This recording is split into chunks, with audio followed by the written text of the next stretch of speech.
Pai, Senhor, queridos irmãos, vocês podem abrir comigo lá em 1 Samuel, capítulo 17? Ixi, eu não... 17, desculpa. 1 Samuel, só para ver se vocês estavam espertos. 1 Samuel 17. Você sabe, né, que pregar um tema que todo mundo sabe, geralmente acaba sendo um desafio, mas eu quero tentar simplesmente expor o texto e aplicar de maneira fiel, sem fazer malabarismo aqui. É a história de Davi e Golias. O nome da pregação é Fé Corajosa. Eu sei, é uma redundância para mim, porque a fé, ela é, em essência, corajosa. Mas é impressionante como que os crentes têm sido tão covardes. Impressionante. E Apocalipse declara que o lago de fogo está preparado para os assassinos, para os covardes. Vamos ler então, 1 Samuel capítulo 17. Os filisteus reuniram as suas tropas para a guerra em Socó, que fica em Judá. Eles acamparam entre Socó e Azeca, em Efes-damim. Saul e os homens de Israel se reuniram e acamparam no vale de Elá, e ali ordenaram a batalha contra os filisteus. Os filisteus estavam num monte e os israelitas estavam no outro monte, ficando o vale no meio deles. Então, do arraial dos filisteus saiu um guerreiro chamado Golias. Ele era da cidade de Gate e tinha quase 3 metros de altura. Trazia na cabeça um capacete de bronze e vestia uma couraça de escamas de bronze, que pesava uns 60 quilos. Trazia caneleiras de bronze nas pernas e um dardo de bronze sobre os ombros. A haste da sua lança era como o eixo do tecelão, e a ponta da lança era de ferro e pesava mais de 7 quilos. Diante dele ia o escudeiro. Golias parou e gritou para as tropas de Israel: para que vocês saíram para formar linha de batalha? Não sou eu filisteu e vocês servos de Saul? Escolham entre vocês um homem que venha lutar comigo. Se ele puder lutar comigo e me matar, seremos seus servos, seremos servos de vocês. Mas se eu o vencer e o matar, vós serão nossos servos e nos servirão. E o filisteu continuou: hoje eu desafio as tropas de Israel. Dê-me um homem para que lute comigo. Quando Saul e todo Israel ouviram estas palavras do filisteu, ficaram assustados e com muito medo. Davi era filho daquele efrateu de Belém de Judá, cujo nome era Jessé, e que tinha 8 filhos. Nos dias de Saul, Jessé já era bastante idoso entre os homens. Os 3 filhos mais velhos de Jessé tinham ido com Saul para a guerra. Esses 3 que tinham ido para a guerra se chamavam Eliabe, que era o primogênito, Aminadab, que era o segundo, e Samá, que era o terceiro. Davi era o mais moço. Só os 3 mais velhos seguiram Saul. Davi, porém, ia a Saul e voltava para apacentar as ovelhas de seu pai em Belém. O filisteu vinha de manhã e de tarde, apresentando-se durante 40 dias. Jessé disse a Davi, seu filho: peço que você leve para os seus irmãos uma medida deste trigo tostado e estes 10 pães. Corre e leva isso para os seus irmãos no acampamento. Porém, estes 10 queijos, leve-os para o comandante de 1000. Veja como seus irmãos estão passando e traga uma prova de que estão bem. Saul, ele e todos os homens de Israel estavam no vale de Elá, lutando contra os filisteus. No dia seguinte, Davi se levantou de madrugada, deixou as ovelhas com um guarda, carregou o que havia sido preparado e partiu, como Jessé lhe havia ordenado. Chegou ao acampamento quando as tropas estavam saindo para colocar-se em ordem de combate e aos gritos chamavam para a batalha. Os israelitas e filisteus se puseram em ordem, fileira contra fileira. Davi deixou o que havia trazido aos cuidados do guarda da bagagem e correu para a batalha. Quando chegou lá, perguntou a seus irmãos se estavam bem. Enquanto Davi ainda falava com eles, eis que vinha subindo do exército dos filisteus o guerreiro, cujo nome era Golias, o filisteu de Gate, e falou as mesmas coisas que havia falado anteriormente. E Davi escutou. Todos os israelitas, vendo aquele homem, fugiam dele, com muito medo, e diziam uns aos outros: vocês viram aquele homem? Ele veio afrontar Israel. O rei dará muitas riquezas para quem matar aquele homem. Também lhe dará a filha em casamento, e a casa de seu pai isentará de imposto em Israel. Eu acho que a isenção de imposto foi o que mais atraiu Davi, eu acho. Verso 26. Então Davi perguntou aos homens que estavam perto dele: o que será dado ao homem que matar esse filisteu e livrar Israel de tal afronta? Quem é esse filisteu incircunciso para afrontar o exército do Deus vivo? E o povo lhe repetiu as mesmas palavras, dizendo: é isso que será dado ao homem que o matar. Eliabe, o irmão mais velho, ouviu Davi falando com aqueles homens. Ele ficou irado com Davi e disse: por que você veio para cá? E com quem você deixou aquelas poucas ovelhas no deserto? Sei que você é presunçoso e mau. Você veio aqui só para ver a batalha. Davi respondeu: o que foi que eu fiz agora? Apenas fiz uma pergunta. Então Davi se desviou dele na direção de outro e fez a mesma pergunta, e o povo lhe deu a mesma resposta de antes.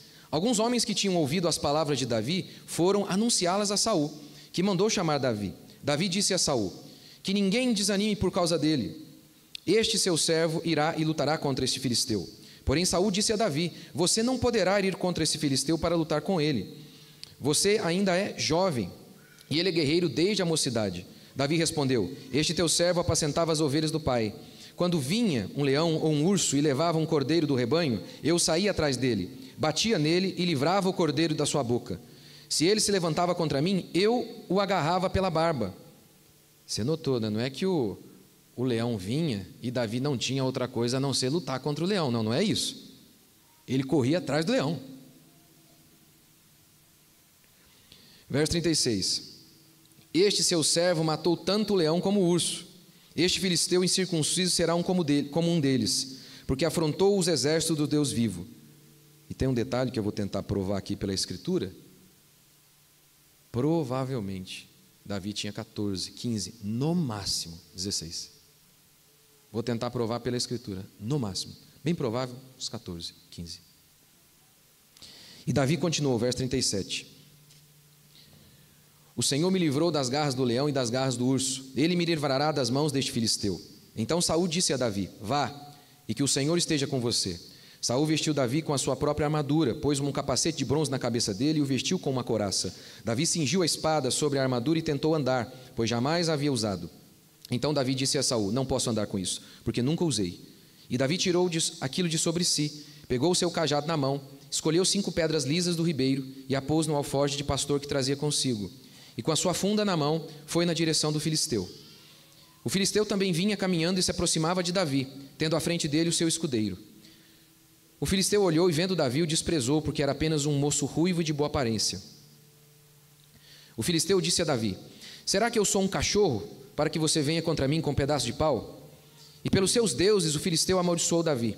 E disse mais a Davi: venha aqui, que eu darei a sua carne às aves dos céus e aos animais do campo.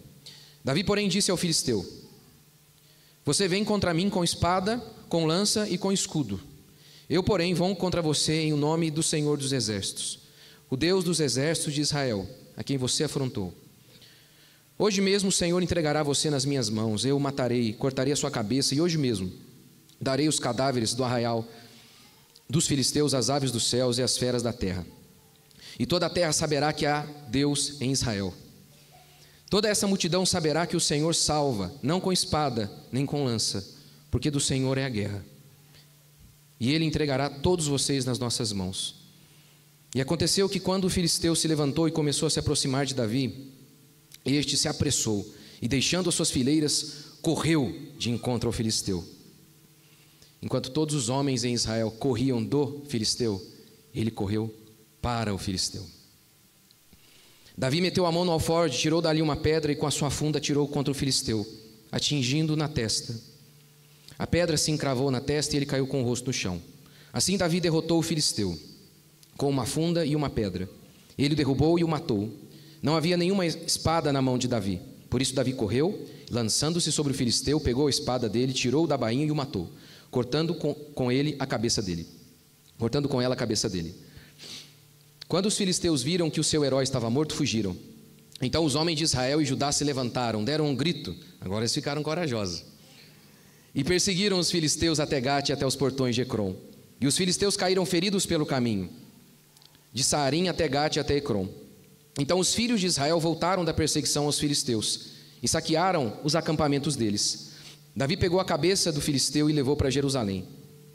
Você imagina um crente hoje que fala todes fazendo isso? Chegando com a cabeça assim, ó, na mão. Não vai, né? Não vai. Onde eu parei? Verso 53? 54. Davi pegou a cabeça do filisteu e levou para Jerusalém. Porém as armas dele Davi colocou em sua própria tenda. Quando Saul viu Davi saindo para encontrar-se com o filisteu, perguntou a Abner, o comandante do exército: Abner, aquele jovem é filho de quem? Abner respondeu: juro pela sua vida, ó rei, que não sei.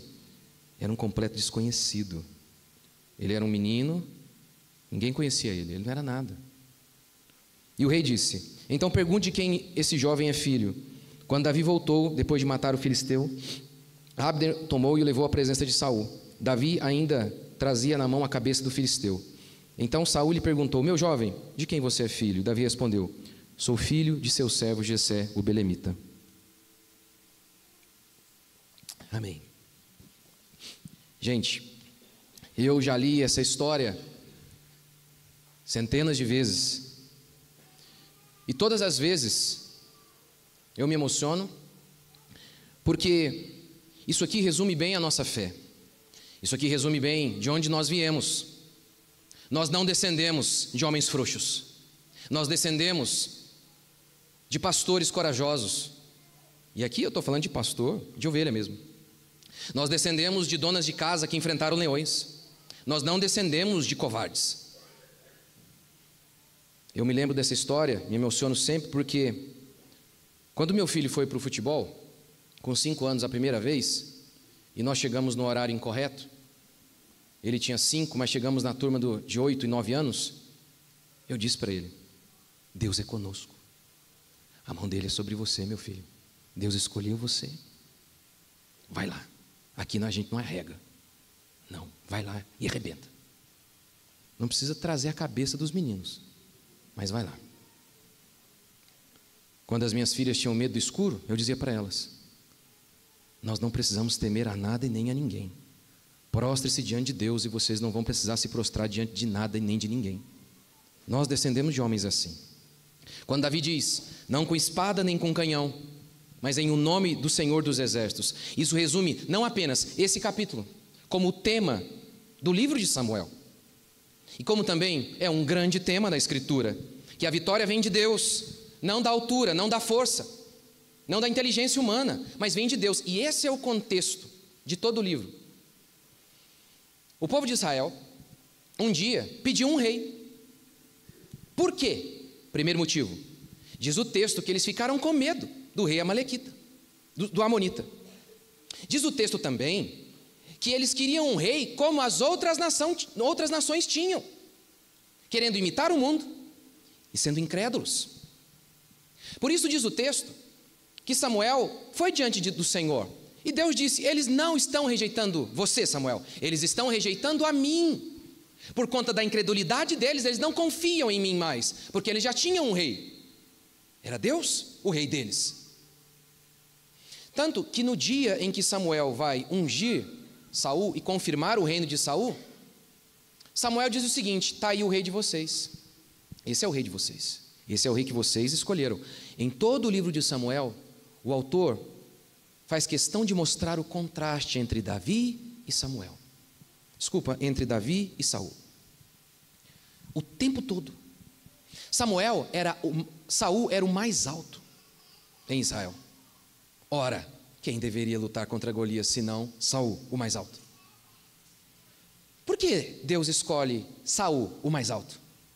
Porque aquele povo estava depositando a sua confiança em coisas humanas e não mais no Senhor. Por isso Deus deu a eles um rei alto.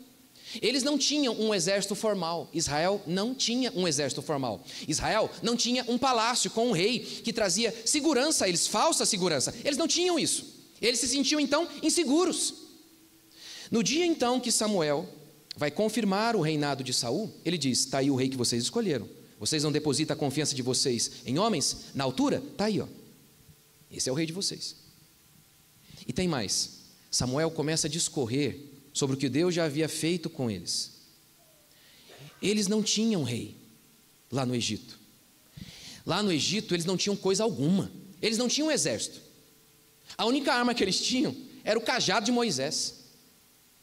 E quando eles clamaram a Deus sem exército, sem rei, quando eles se arrependiam de seus pecados, sem exército e sem rei, Deus deu vitória em todas as vezes. Todas as vezes. Contra os outros inimigos, quando eles entraram em Israel, o mesmo se deu. E assim Samuel argumentou: grande foi o pecado de vocês. Vocês nunca tiveram rei. E em qual momento Deus desamparou vocês?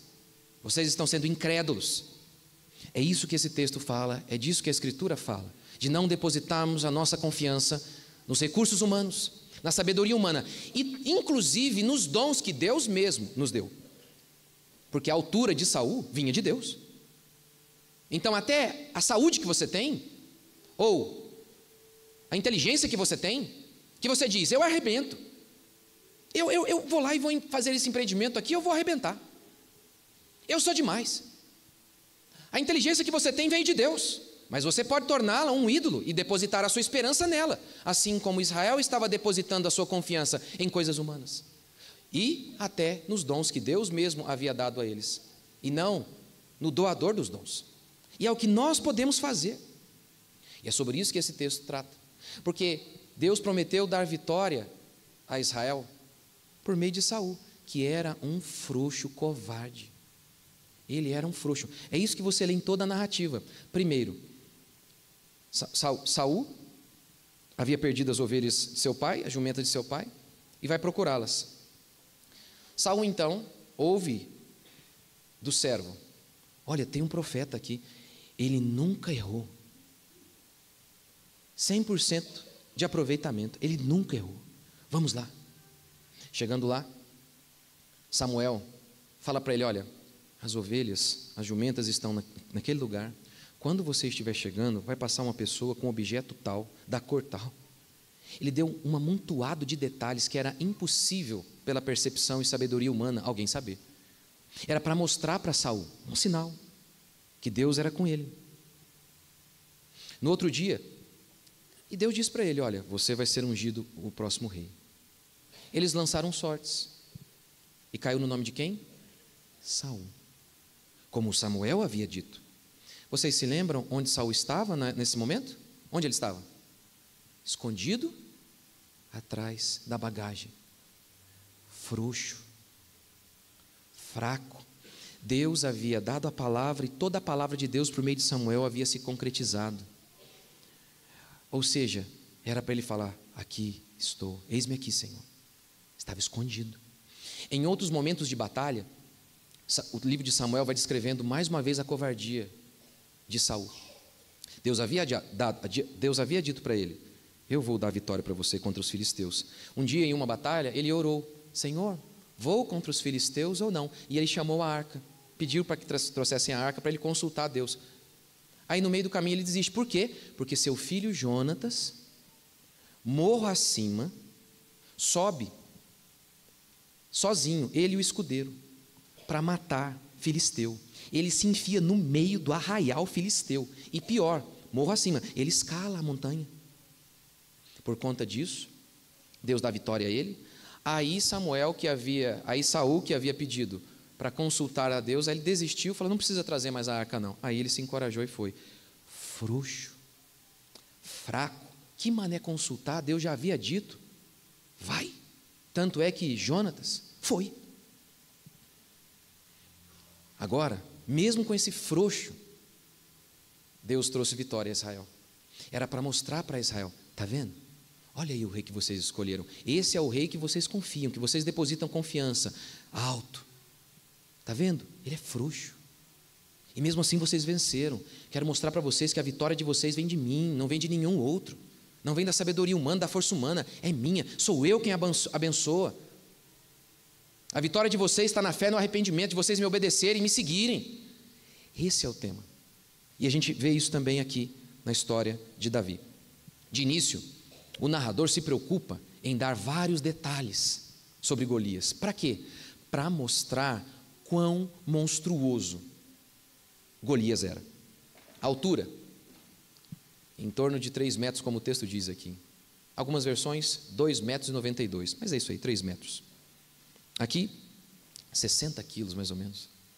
60 quilos pesava a armadura do gigante. 60 quilos. Não, olha que coisa. 3 metros, 2,92, alguma coisa assim. O homem mais alto do mundo hoje tem 2,51. 2,51, é um monstro. Golias tinha 3.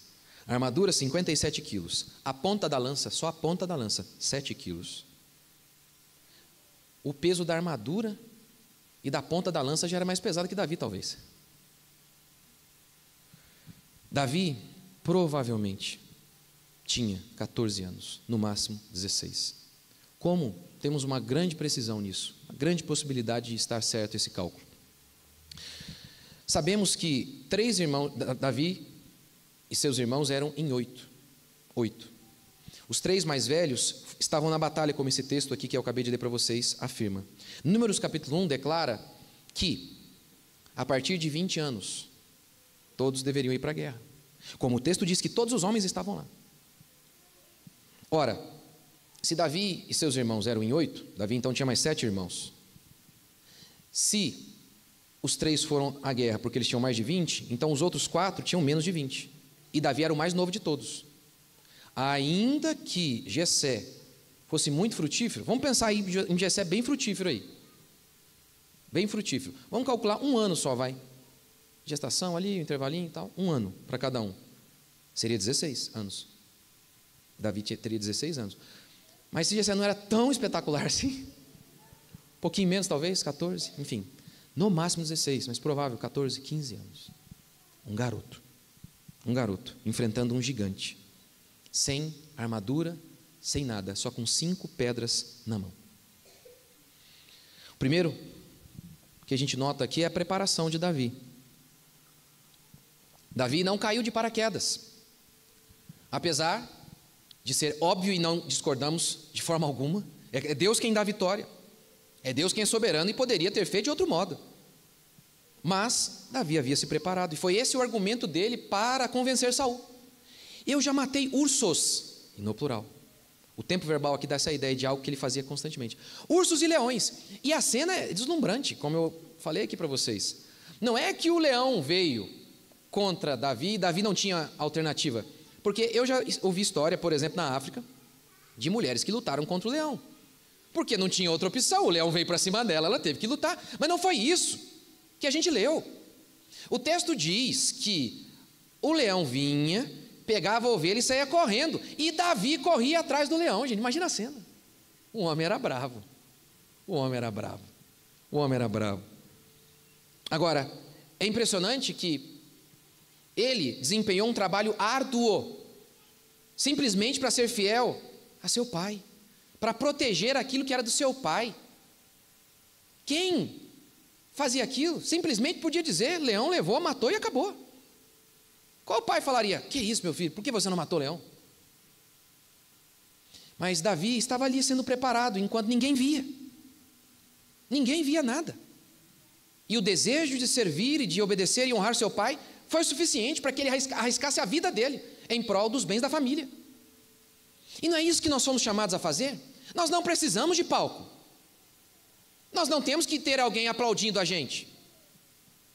Não, minha irmã, você não precisa de ninguém dizendo para você: parabéns que você trocou a fralda do seu filho.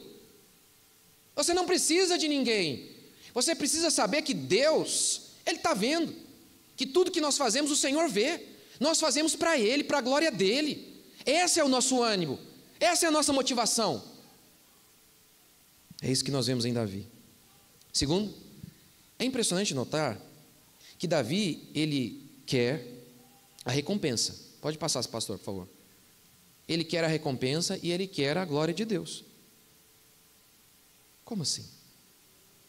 Davi ouve: olha, quem lutar contra o gigante vai receber a filha do rei, vai poder se casar com ela, vai ganhar dinheiro e isenção de imposto. Diz o texto que quando ele ouve isso, ele fala: como é que é? O que? Como é que é? Ele faz a primeira vez a pergunta.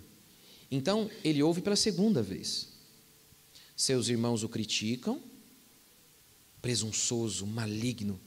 Ele ignora seus irmãos, pergunta pela segunda. E assim ele ouve pela terceira vez. Ele estava bem interessado. Bem interessado. Lembra de Eclesiastes 5,19? Pode colocar lá, pastor. Quanto ao homem a quem Deus conferiu riquezas e bens, e lhe deu poder para deles comer e receber a sua porção e gozar do seu trabalho, é dom de Deus. O amor ao dinheiro é a raiz de todos os males. De todos os males. E uma parte da igreja evangélica atual idolatra o dinheiro. A outra demoniza. Esquecendo-se que, quando Deus criou a matéria, quando Deus criou todas as coisas, Ele disse: e viu Deus que era bom. A fauna, a flora, boa. Ele cria o ouro e diz: bom. Não é que o dinheiro é neutro, não, ele é bom.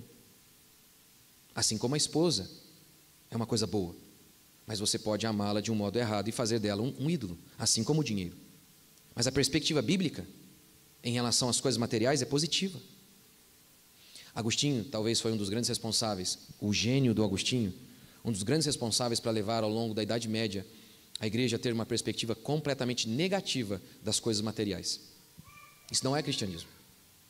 Agostinho, seguindo a perspectiva de Platão, Platão tinha uma perspectiva negativa sobre o mundo material, isso é muito claro no livro Fédo e tantos outros.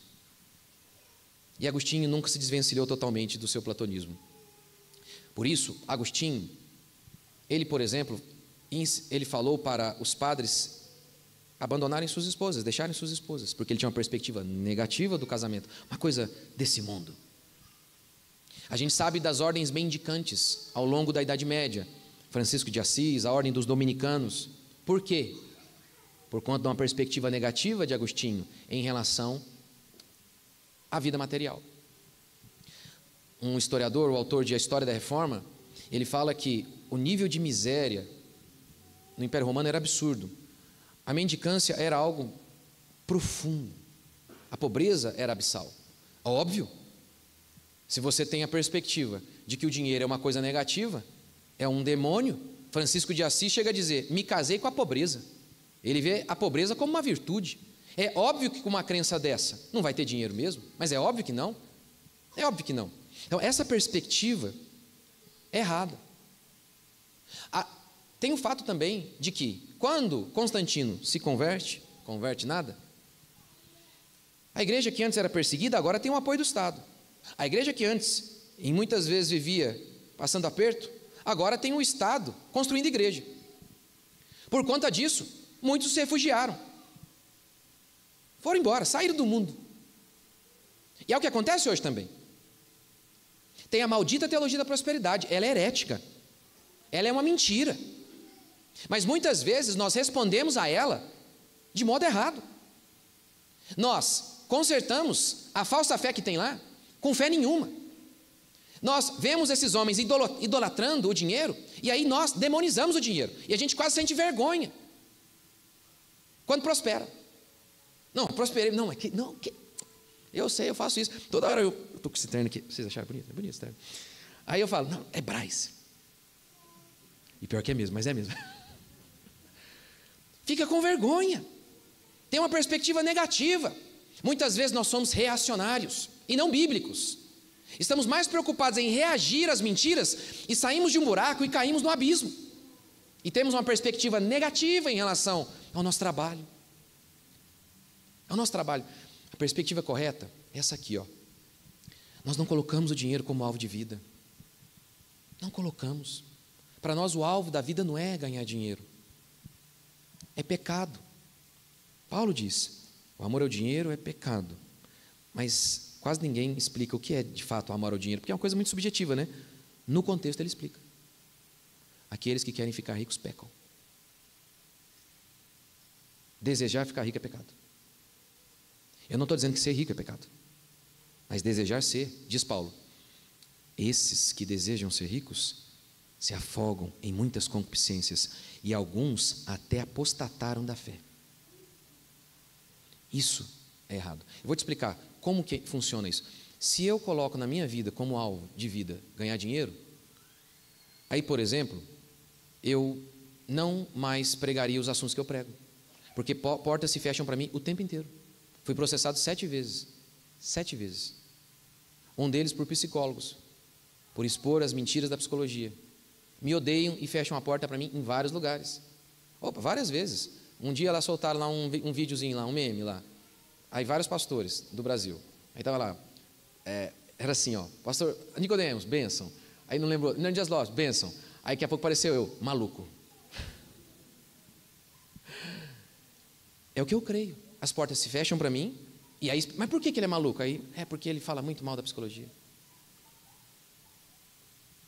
Agora, se eu coloco isso como meta para mim, ganhar dinheiro, aí certos assuntos eu não falo. Então isso não pode. E é o que muita gente faz, ele coloca o dinheiro como alvo, ele começa a negligenciar seus valores, ele diz, não, mas peraí, não é bem assim não. desobedece o mandamento do Senhor, de dia de descanso, desobedece.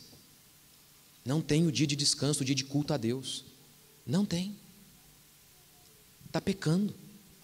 Aí depois diz que está com síndrome de burnout, né? Peca, aí depois diz, estou estafado. Não, claro que você está estafado. Você não obedeceu o que Deus manda, está trabalhando todo dia, está pecando. Então isso que não pode.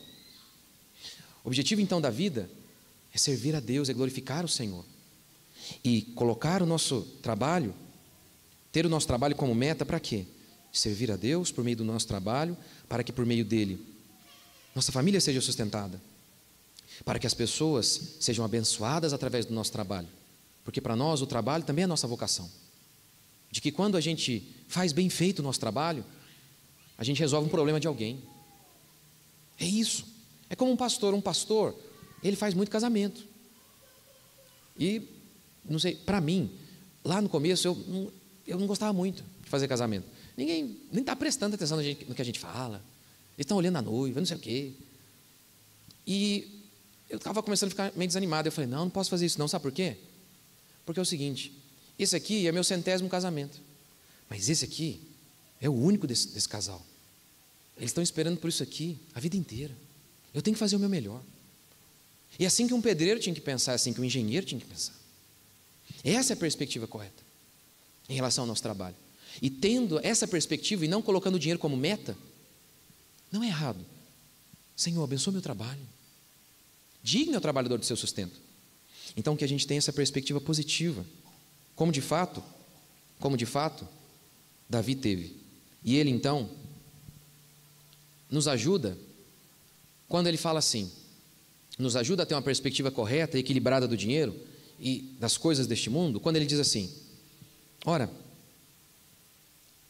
quem é esse incircunciso que blasfema contra o exército do Deus vivo? Havia nele uma indignação profunda, porque alguém blasfemava contra Deus.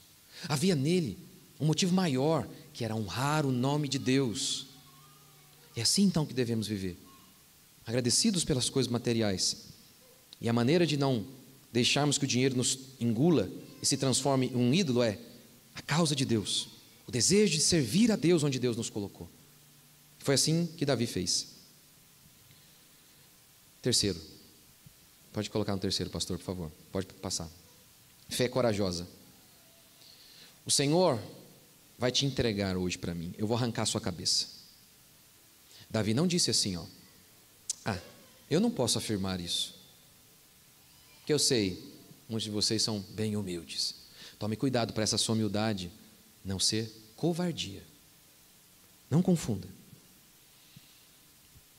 Kenneth Hagin foi um endemoniado que mais divulgou a teologia da prosperidade. E eu conheço bem, eu li vários livros desse falso pastor.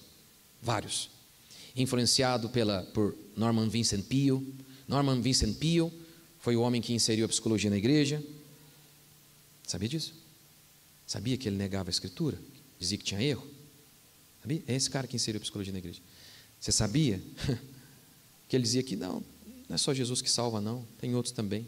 É esse cara que inseriu a psicologia na igreja. Ele é o pai do pensamento positivo. Ele é o pai do pensamento positivo, que é o que o Kenneth Hagin ensinava. Ele chamava de fé, mas era pensamento positivo. Era pensamento positivo.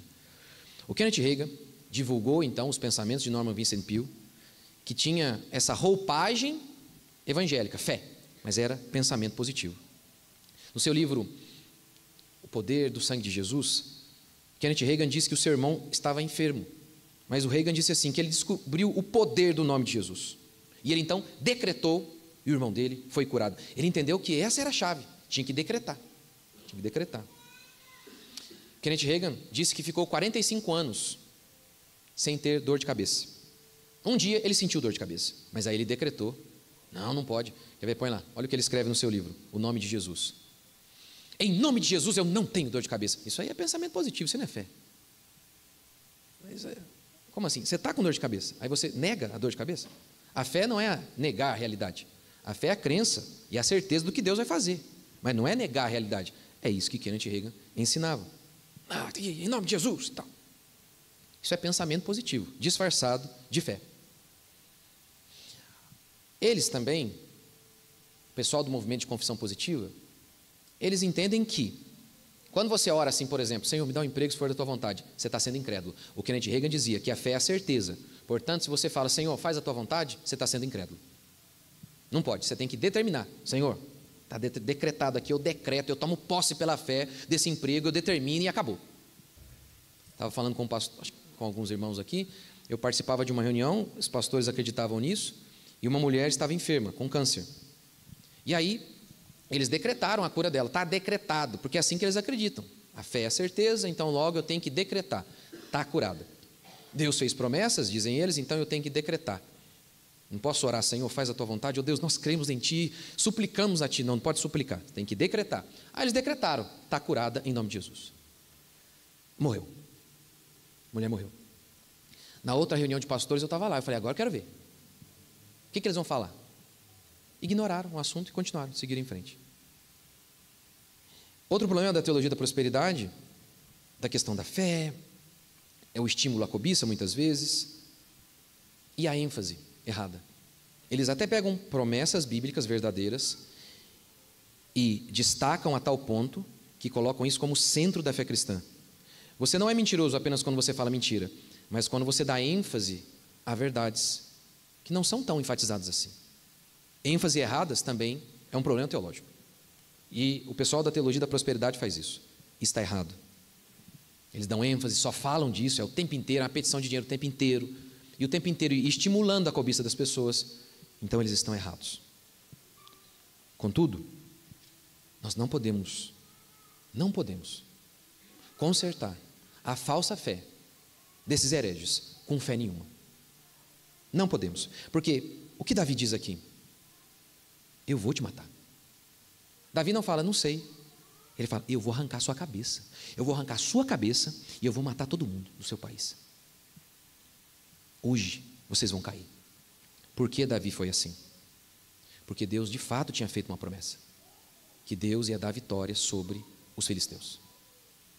Se Deus diz algo e você não faz, e você diz, não sei, tome cuidado, para que a sua humildade não seja covardia. Porque é assim que muitas vezes nós reformados, nós nos posicionamos. Respondemos a esses hereges de maneira errada, incrédula. Somos como Saul, que está lá, prudente, parado, esperando. O que será que vamos fazer? Você tinha que lutar, Saul. Deus não deu a palavra para você? Você vai vencer, porque eu sou contigo. Você vai vencer os filisteus. Ele não tinha que esperar, ele tinha que agir. Ele tinha que agir. E é assim que nós devemos agir também, com fé. O Evangelho é o poder de Deus para a salvação. É o poder. Jesus não disse, ide e tentai fazer discípulos. Ele deu ordem, ide e fazei discípulos. E daí que tem essas igrejas hereges por aí?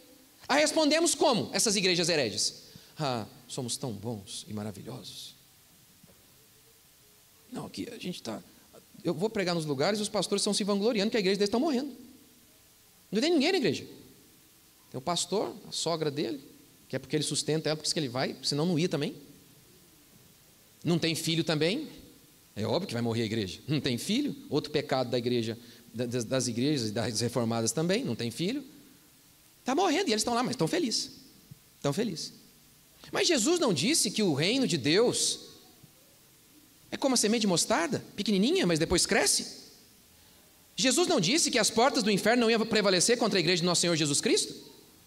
Ele não ordenou? Ide, pregai. Então como nós devemos responder a esses mentirosos? A esses incircuncisos? A essas falsas igrejas? Vamos orar mais, vamos gemer diante de Deus e vamos falar, Senhor, ó Deus, esses malignos estão enviando essas pessoas para o inferno com essas heresias destruidoras. E não ficar confortável.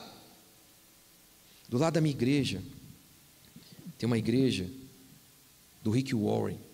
Esse demônio, esse Rick Warren é um enviado do diabo. Boa parte das igrejas que vocês conhecem hoje foram influenciadas por esse cara, mas muita. Esse cara escreveu um livro chamado Uma Igreja com Propósito. É pura heresia o livro dele, pura heresia. É um livro para que o pastor se torne um CEO da igreja. pastor é mais um profeta que fala da palavra de Deus. Não, o pastor é um CEO, é um administrador, é um homem de divisão, de marketing. Ele envia relatórios, ele envia pesquisas ao redor da igreja dele, perguntando para ímpio que tipo de igreja você quer ir. Você imagina isso? O nome da igreja dele tem a ver, Saddleback, porque os ímpios da região não gostavam de nomes mais tradicionais, estilo presbiteriano e batista. Então, Saddleback é por conta disso. Você sabe quando a empresa faz uma pesquisa para ver o nicho de mercado, para estudar o ambiente, sabe? É exatamente isso que ele faz. Foi exatamente isso que ele fez. Ele também fez uma pesquisa entre jovens, e jovens não ligam muito para mensagens sobre eternidade, porque eles estão muito jovens, então não tem percepção da morte ainda. Por isso, o Rick Warren aconselha no seu livro Uma Igreja com Propósito. Não fale do evangelho, quando você pregar a mensagem de salvação, não fale de salvação, porque os jovens não ligam para isso. Como é que você prega o evangelho, gente? Sem falar da salvação. Ele também disse o seguinte no livro: não critique muito as pessoas, porque elas já são criticadas demais no mundo. Isso é só uma linguagem bonitinha para não fale de pecado. Não fale de pecado. Boa parte dos pastores desse país, dessas mega igrejas, seguem esse cara. Eu soltei um vídeo um dia. O que Thalita Pereira, André Fernandes e Josué Valandro têm em comum? Todos têm Rick Warren como mentor. Aí o Josué Valandro ficou bravinho comigo, mandou uma mensagem me ameaçando. Entreguei para o departamento jurídico. Aí eu fiz outro vídeo. Marvado, vem ameaçar aqui não. Falei, pode processar, processo, depois vou te processar de volta também. É ruim, hein? Bando de frouxo. Aí não falou mais. Covarde. Todos esses caras, as igrejas se tornaram isso hoje. É marketing puro. É a confiança na altura do homem. É a confiança nos recursos humanos. Do lado da minha igreja tem uma igreja desse cara. Uma moça saiu dessa igreja, inspirada no Rick Warren, porque tinha um casalzinho, um par de gay. 7 meses ela frequentou a igreja, durante 7 meses o parzinho de gay estava lá, e não é que nós queremos que todos venham, todos. Eu fui pregar esse dia em Belo Horizonte, chegou uma mulher com a voz grossa: pastor, ouvindo a sua pregação, eu tinha injetado hormônio, ouvindo a sua pregação, Deus mudou minha vida, estou indo numa igreja bíblica, a minha voz ainda está um pouco grossa ainda, né, por causa dos hormônios e tal. Então todos são bem-vindos, mas não é o que acontece ali, é uma tolerância em relação ao pecado, é diferente. Você acha que eu devo olhar para isso, para essa igreja, e sentir inveja dela? Não, eu sinto ira. Eu falo, ó Deus, quão fraco eu tenho sido. Tenho orado pouco, meu Senhor. Eu sei que é o Senhor que é soberano, é o Senhor quem salva, mas o Senhor, em sua soberania, decidiu salvar por meio da sua igreja, por meio do seu povo. Como ouvirão se não há quem pregue? Ó Deus, tem misericórdia de nós. E ajude-me, guie-me, Senhor, me capacite a pregar o teu evangelho, porque o teu evangelho é poder para a salvação, para o deprimido que está lá, que não tem ninguém que pode ajudá-lo. É isso que a gente precisa, ter fé, ir para cima do gigante, e não ficarmos parados, principalmente nós, calvinistas, que podemos distorcer a doutrina da soberania de Deus, para justificar a nossa passividade. E aí, pode ter certeza, assim como Davi foi criticado, se vocês começarem a agir, é isso que vai acontecer também. Se vocês agirem, se o povo de Deus começar a agir, é o que acontece. Aí já vem logo lá um calvinista chato para dizer, nossa, presunçoso. Pode ter certeza. Eu acabei de comprar uma chácara, 1.800.000. Gente, eu moro numa cidade pequena, minha igreja tem 300 pessoas. Tem 110 mil habitantes na minha cidade. 1.800.000. Sabe para quê? Para fazer evangelismo. A gente faz um retiro que a gente prega 11 pregações do evangelho. É só pecado, só labada na cabeça do peão. E a gente banca, a gente paga para as pessoas irem. Um dos nossos presbíteros lá, ele foi na sexta-feira, começa na sexta, acaba no domingo. Ele tinha saído, na madrugada ele não tinha dormido, saído da boate no drink do inferno. Saiu na quinta-feira do drink para o inferno, foi para a sexta-feira lá, converteu, 10 anos na igreja. Uma bênção. Nunca saiu da igreja, nunca se desviou. Então eu fico lá na minha casa gemendo, eu falo, Senhor, olha esse gigante aí blasfemando contra o Senhor, esses ímpios envergonhando o teu povo. Indignação é que nós devemos sentir e ter essa fé corajosa de Davi. E os incrédulos vão te chamar de presunçoso, os frouxos e fracos vão te chamar de maldosos, como fizeram com Davi, porque a covardia, quando vê coragem, ela se ofende. A covardia, ela se ofende com a coragem, então ela critica. Nós somos chamados a sermos corajosos, a não nos intimidarmos. O irmão de Davi falou: presunçoso, maldoso. Saul disse: você é moço. Golias, diz o texto, desprezou Davi. E Davi não se intimidou em nenhum momento. Nenhum momento. Muitas vezes nós nos intimidamos, ficamos preocupados com o que os outros vão dizer. Ficamos preocupados e não avançamos. Estamos mais preocupados em agradar o mundo do que agradar a Deus. O tempo todo, o que vão dizer de nós? O que vão falar de nós? O que estão falando da gente? Isso é acovarda, e nós nos acovardamos. Não, os covardes estarão no inferno, no lago de fogo e enxofre. Nós notamos também que a fé encoraja. A fé encoraja. O versículo 52 diz que quando Davi mata Golias, o povo de Israel deu um grito. O povo se encorajou. E o povo então foi para cima. Um menino incendiou um exército. Um menino. Um garoto. Lá na nossa igreja, quando a gente fechou a igreja, uma semana, por conta daquele negócio lá, da pandemia, eu vim a público pedir perdão, porque eu achei imoral e errado, e abri, e o calça apertada do governador Dória, ele mandou fechar de novo, falei, a minha vai ficar aberta. A minha vai ficar aberta. Pode vir, se quiser vir fechar aqui, vem me prender, vem me dar multa, mas a minha vai ficar aberta. Ninguém vai fechar a minha igreja, não. Ninguém vai fechar a nossa igreja, não. Nossa não, né? Nosso Senhor Jesus Cristo. E aí, eu falei isso lá na igreja, um irmão que é feirante, ele falou, o quê? Eu vou abrir a minha feira também, minha banca lá na feira. Ele abriu. Sabe o resultado? Todas as bancas abriram. Um pastor corajoso. Agora você imagina, principalmente os grandões. Ninguém fez como o John MacArthur. Lembra do John MacArthur? John MacArthur, que ele é brabo. Aquele homem brabo. Você imagina um corajoso se levantando no meio para seguir a vontade de Deus, custe o que custar? É isso que nós fomos chamados. Você foi chamado para dar um passo de fé. Quando, por exemplo, você decide, eu vou cuidar dos meus filhos.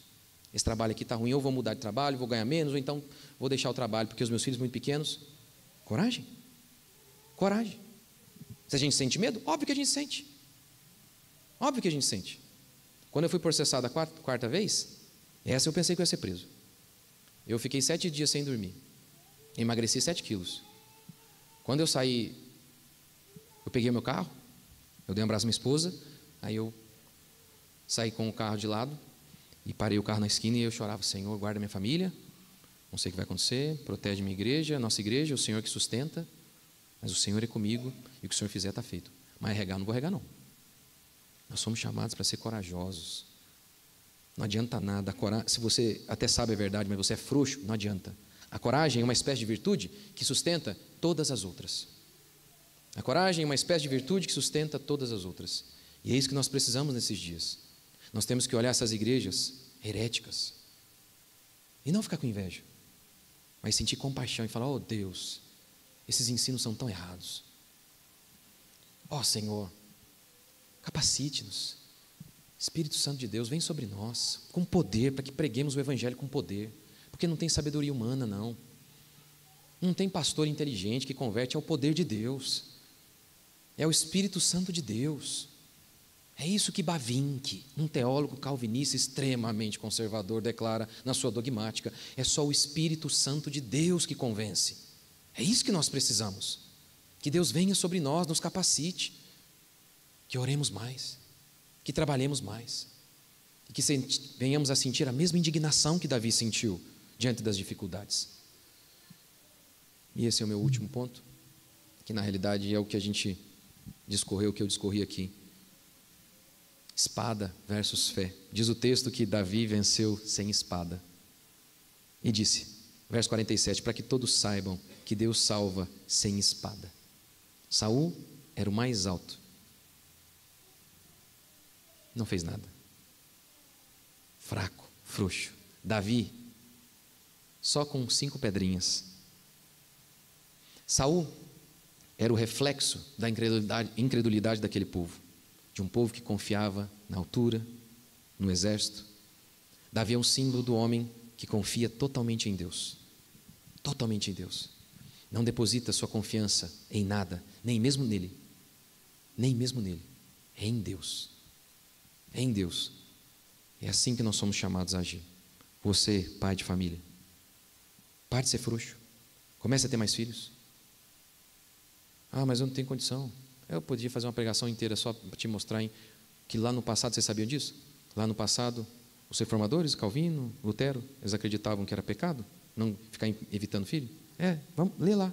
Não leia os reformadores de hoje, os pastores reformados mais famosos de hoje. Não, lê Calvino, lê os reformadores, dá uma olhadinha lá.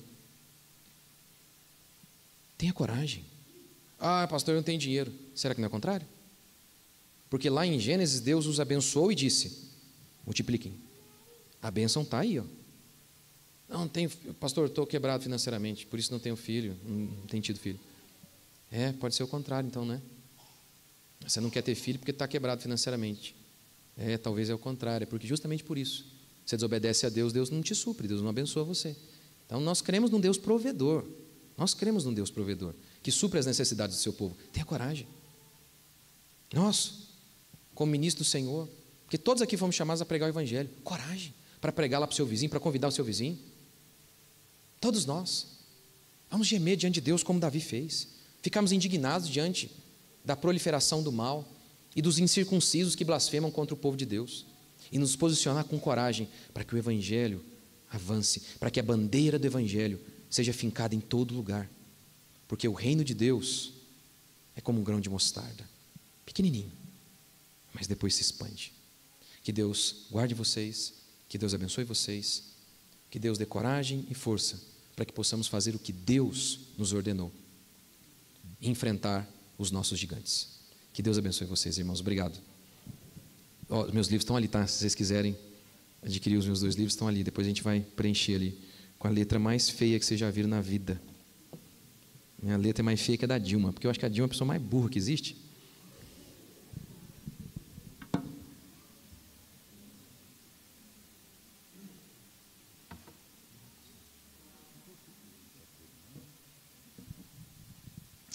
Pois bem, irmãos, vamos nos colocar de pé, né? Vamos ter uma palavra de oração, vamos orar, para a gente estar encerrando o nosso culto de adoração ao nosso Deus, né? Senhor nosso Deus, nosso Pai querido, Pai bondoso, maravilhoso, Deus santo, Deus de poder, Deus de maravilhas, Deus de misericórdia, louvado seja o nome do Senhor. Pai querido, queremos te agradecer, ó Pai, por cada coração, cada pessoa que veio participar deste culto, ó Pai, que o Senhor esteja abençoando a vida de cada um, ó Pai. Te agradecemos, ó Pai querido, porque o Senhor tem realmente cuidado de nós, tem abençoado esta comunidade, tem abençoado o teu povo, ó Pai querido, que teu povo, ó Pai querido, nesta cidade, ó Pai, possa realmente estar servindo o Senhor com grande alegria no coração, ó Pai.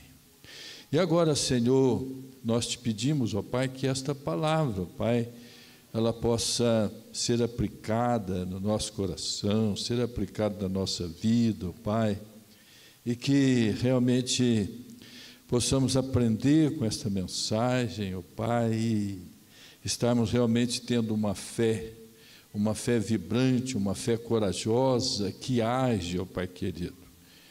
Não podemos ficar numa fé teórica, ó Pai querido, escondida atrás dos nossos medos, da nossa covardia, ó Pai, mas uma fé corajosa que realmente enfrenta no nome do Senhor e vai à luta, ó Pai querido, para defesa da fé, defesa do Evangelho, e a pureza do nome de Cristo, ó Pai querido. Te agradecemos por isto, ó Pai. Opera, Senhor, com poder no nosso meio e abençoa, Senhor, a tua igreja, ó Pai. Abençoa, Senhor, no nome de Jesus. Amém. Recebam a bênção, irmãos. E a graça do nosso Senhor e Salvador Jesus Cristo, o amor de Deus Pai e a consolação do Espírito Santo esteja conosco e conosco permaneça. Amém, amém. Irmãos, está encerrado o nosso culto, O pastor Rodrigo vai estar ali, naquela porta ali, para mostrar os livros dele, para você conhecer os livros dele, e você também pode comprar o livro, certo? Ali tem o QR Code, você compra, abençoa o ministério dele, e assim as coisas dão certo, tá bom? Deus abençoe nós.